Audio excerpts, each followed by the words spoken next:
So in today's edition of the Family Office Real Estate Network, we've got Kris Ferranti from Shearman Sterling. They're a law firm based in New York. They do a lot of work with family offices and real estate. Kris, thanks for being on the show today. Thank you. Happy to be here. So the topic that we want to talk about is something that's come up over the last number of years, and this has been direct investments in family offices. So what type of increase of direct investments have you seen over the last, not only just last year, but the last couple of years as well? From where I sit, I have not seen a slowdown. A lot of the family office clients we have continued to invest where it makes sense to invest directly in real estate. I think it's driven in large part by the types of assets that make sense in where they are in the cycle, but certainly have not seen a slowdown. I think the reports I've seen have shown a steady increase over the years. I believe the last statistic I saw was 17% of portfolios of family offices are dedicated to real estate, and a large number of those surveyed are looking only to increase that amount in their portfolios. And that's pretty consistent with our experience working with family offices.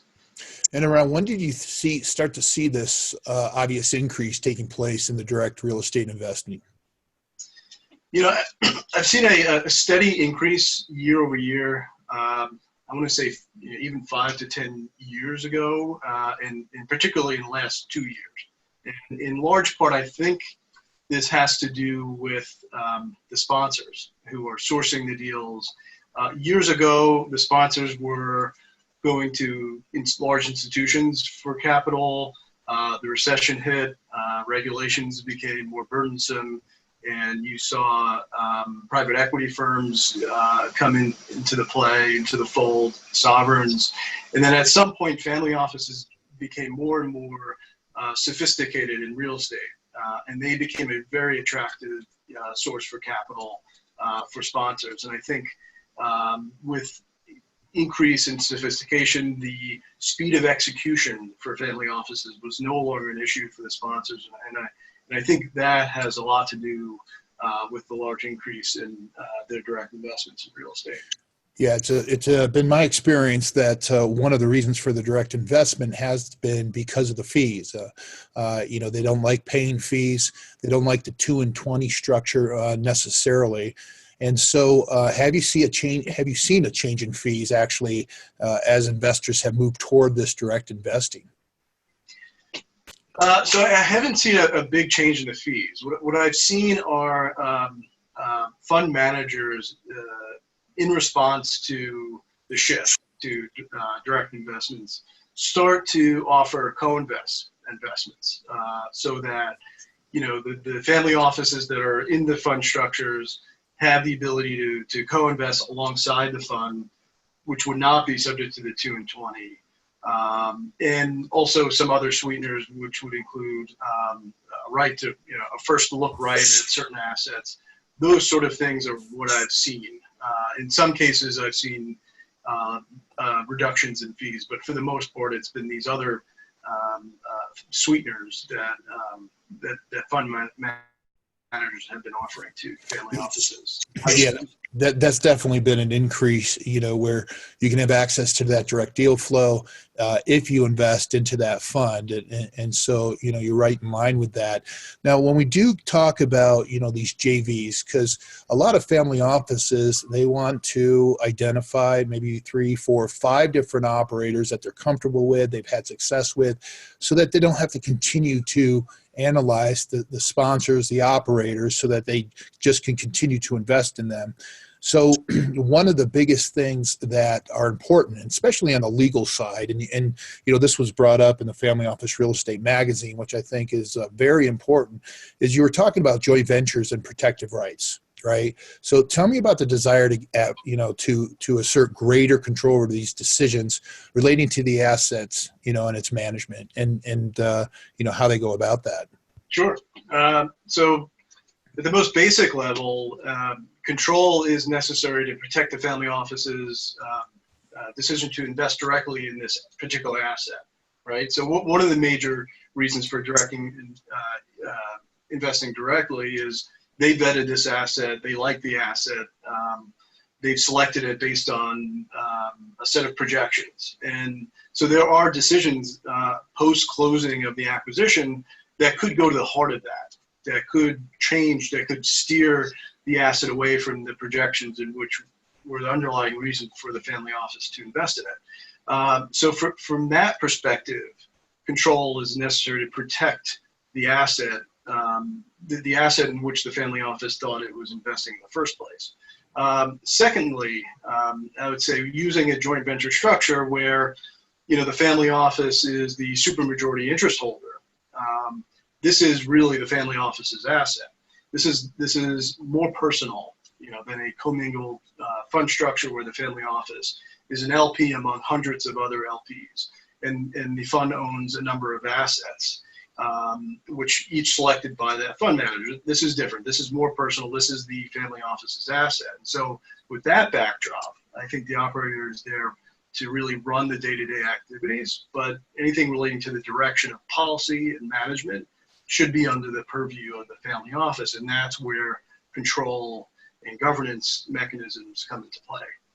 Yeah, but aren't a lot of but isn't that the reason why family offices are working with these local operators, are further expertise and, track record, so that they really need to be having a say in those day-to-day activities? I mean, a lot of the families that don't have a platform in place didn't create their wealth in real estate.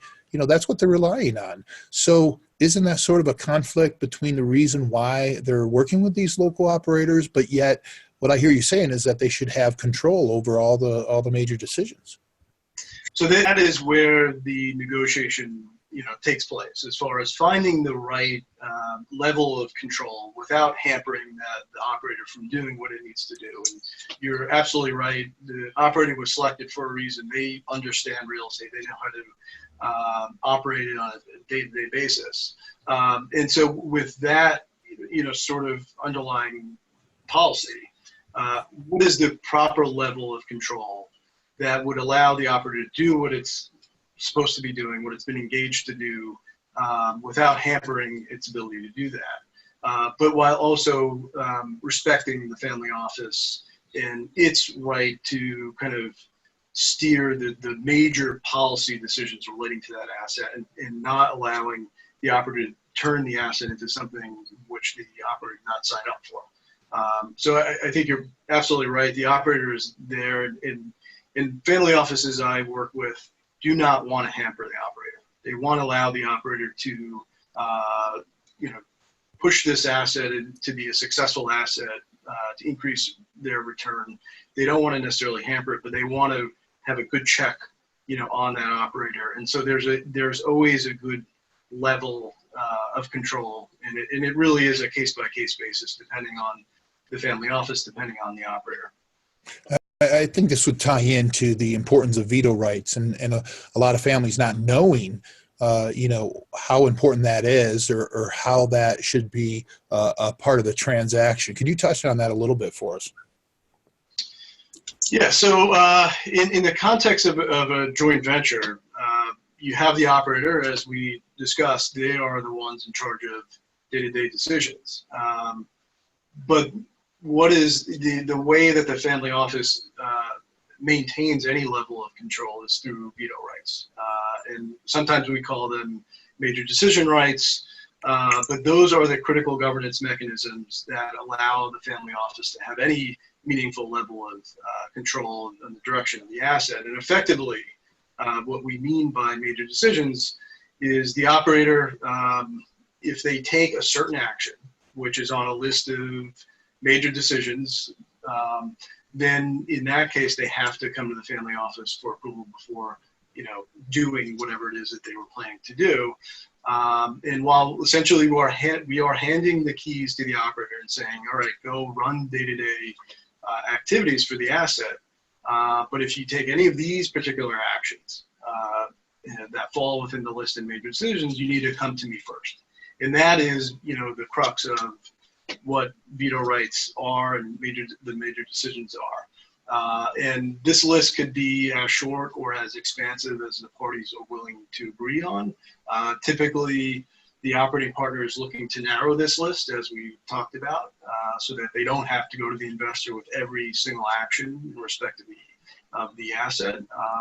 And some, basic major decisions could include amending the organizational documents, issuing additional interest in the venture, bringing in additional partners, making loans, incurring additional debt, changing accounting methods, merging, consolidating, liquidating, buying additional assets. I mean, the list can go on and on. Those are some of the more basic.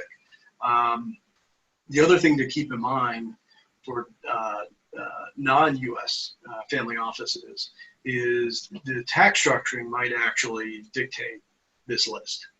If you are a non-U.S. investor, depending on the tax structure you are using, control might be an important element to that, in that you can actually be in control. And so you'd have to actually limit, due to your own tax structure, the amount of major decisions you have. Gotcha. So, one of the things that, and this is very, very interesting, because I think that a lot of families, they'll go in and first off, they'll look at the deal itself. And these are non-real estate families. They'll look at the deal itself prior to the sponsor, where, one of the biggest things they need to do, in my opinion, is actually vet that sponsor first, because the deal is secondary. The sponsor is first. Can you, with these agreements that you're talking about, can you sort of create a boilerplate, one that is utilized with the various investors or the various operators, should I say, that you work with? Yeah, and I think you're referring to more of a programmatic sort of type, but with different operators. So it's like, these are the parameters that we want as a family, that we want to be able to use. Yeah, and one of the things that we work with family offices on are to establish a set of venture documents that are boilerplate or form templates. Yep. So that as deals come forward and operators, sponsors are sourcing deals and passing them over to the family office, that we can quickly send over to them the venture documents that we would expect, which would include all those major decisions that we would expect. And they would be very specific to that family office, the sort of level of control that they want. And relating to the non-U.S. investors, it would also be compliant in relating to that tax structure. Gotcha. So one of the questions too that comes up, we've recently done what's the largest, or the Family Office Real Estate Magazine just did the most comprehensive study for family offices in real estate. And what's very obvious is that the majority of families, they want to hold long term. They're looking at 10 plus years, 15 plus years. Well, obviously these operators don't want to wait 10, 15, 30 years in order to get paid.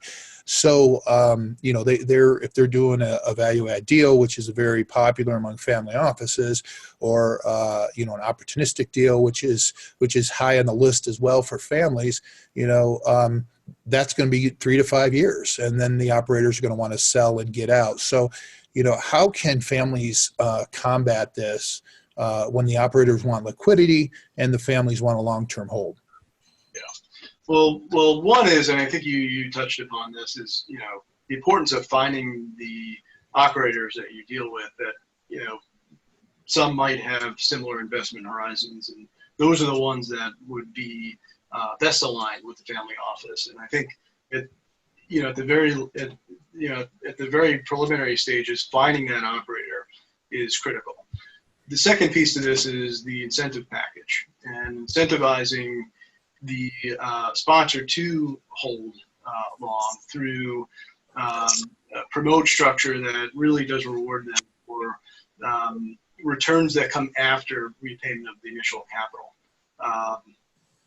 I think the other piece of this is prohibiting sales of the asset without the consent of the family office. And then as far as the sponsor's minority interest, placing reasonable short lockout periods. If it's a development, for example, a development project, you'd certainly want to make sure that the operator is not able to exit until the asset is stabilized. Mm-hmm. You could also place restrictions on the transferees of the operator's interest.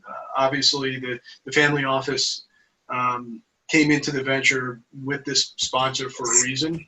And so placing restrictions on who the transferee is a critical element in the venture documents, whether it comes down to creditworthiness, reputation, experience. The other piece is giving the investor, the family office, a right of first offer on the sponsor's interest. I think is another important piece to that. Gotcha. And is there anything that you would suggest for families that they need to be aware of, or that's important with the direct investments for families? So one of the biggest, most important aspects of the deals for family offices I deal with is reputational risk.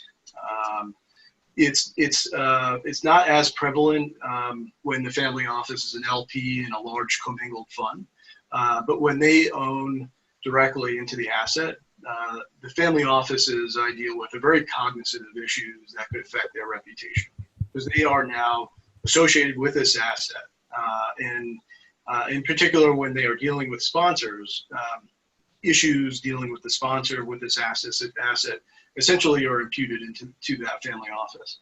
And so they are, super focused on this, and doing everything legally is not enough. I think they want to do the right thing, regardless of whether they legally have to. And so, this is an important part of what we do as advisors. We ensure that the documents have the proper oversight mechanisms and audit and reporting rights so that the family office investor, while they are handing the keys over to the operator to handle day-to-day, they have the proper checks, the proper mechanisms in order to spot issues before they erupt and before they create headlines. Well, real estate's playing more and more in a part of family offices. It has been increasing. They're using it for generational planning and whatnot. So, Kris, thank you so much for being here today. We appreciate the time that you've taken and to go over a lot of this important information when it comes to direct investment.